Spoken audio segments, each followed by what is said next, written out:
எங்கள் வீட்டில் எப்படி பொங்க வச்சோன்னு பார்ப்போம். இப்படி தான் அம்மா கோலம் போட்டாங்க.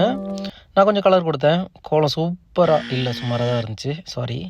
அண்ணன் அடுப்பு பற்ற வச்சு பொங்கல் வைக்க ஆரம்பிச்சிட்டாங்க. அண்ணி லைட்டாக பானையில் கோலம் போட்டாங்க.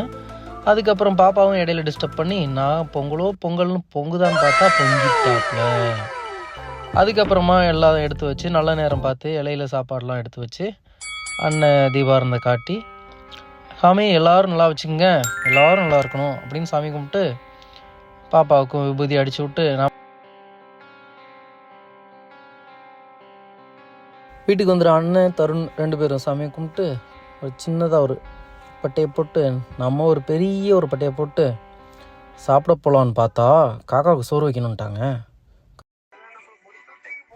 கடைசியில் குட்டீஸை பார்த்துக்கிட்டே இன்றைக்கி பொழுது போயிடும் நினச்சிட்டு இருக்கும்போது தான் அவர் கால். இந்தா வந்துட்டோம்ல, அப்புறம் என்ன கிரிக்கெட் விளாண்டோம். டடா.